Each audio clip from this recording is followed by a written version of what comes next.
All right, let's get right into it. We're going to unpack one of the most powerful and honestly kind of strange investment philosophies out there from Peter Thiel. And the whole thing kicks off with this brilliant metaphor from his old pal Elon Musk. Yeah, I know. Bloodbath sounds pretty intense, right? But believe it or not, that one idea is the key to a business strategy that built billion-dollar companies. It's all about finding a field of fat cows and, well, figuring out how to get inside. So what on earth is Musk actually talking about?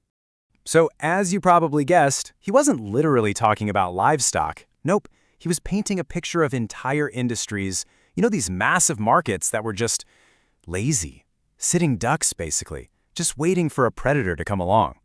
Okay, let's really break this down. The fat cows?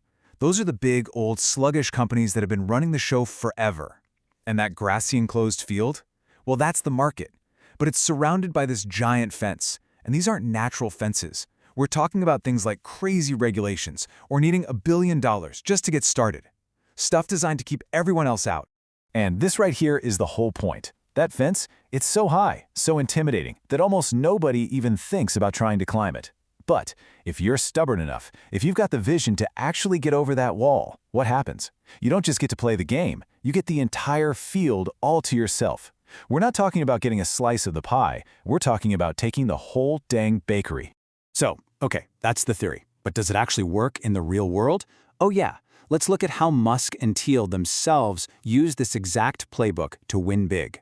For Musk, his field of fat cows was the aerospace industry, dominated by just a handful of old-school government contractors. SpaceX was his crowbar to get over that fence. And Peter Thiel?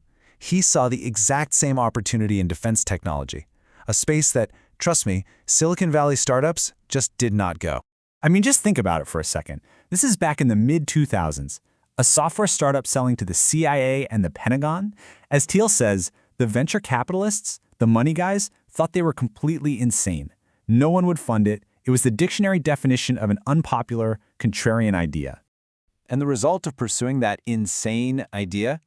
Well, for a full decade, 10 years, Palantir had virtually no competition. They had climbed the fence and found a totally empty field. It just proves the theory. Sometimes the most difficult doors lead to the most empty rooms. So this brings up a huge question, right? If this strategy of tackling these impossible protected industries works so well, why aren't we seeing the same thing in other huge broken sectors like healthcare or education? Thiel's answer is really surprising, and it has less to do with markets and a lot more to do with our mindset. This all builds into a much deeper philosophy.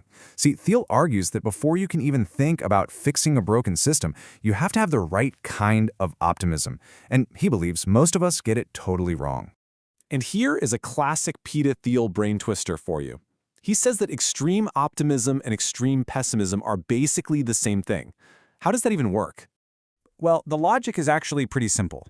The extreme pessimist looks at a hard problem and goes, the system is broken. There's nothing anyone can do. But the extreme optimist, they say, don't worry, the system will fix itself. Technology will solve everything. See what happens?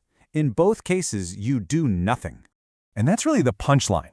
Whether you think the future is totally doomed or you think it's headed for some tech utopia, the practical result is exactly the same. Inaction. Laziness. You either give up because it's hopeless, or you just sit back and wait for the future to happen to you. So, this reveals the only mindset that actually gets things done: moderate optimism. It's the belief that, yeah, the future can be better, but only if you get out there and work like crazy to make it better. That is the mindset that fuels people to climb those impossibly high fences in the first place. And this brings us right back to our big question. Why hasn't this model given us a Palantir or a SpaceX for healthcare or education? Well, the answer is all about the difference between a genuinely contrarian idea and just a popular one. Think about it. When Palantir started, the idea was insane, and the field was empty. But what about fixing healthcare IT? For years, that's been a popular idea, a brag-worthy mission for a startup. Everyone agrees it's broken, which means countless companies are all trying to fix it. The field isn't empty, it's an absolute battlefield. And this gets to the very heart of Thiel's way of looking at investments. He says if an idea is the kind of thing VCs love to brag about at parties, he's immediately suspicious. For him, that kind of popularity is a huge red flag. It just screams intense competition, and everyone is thinking the same way. And Thiel points to a clear pattern here.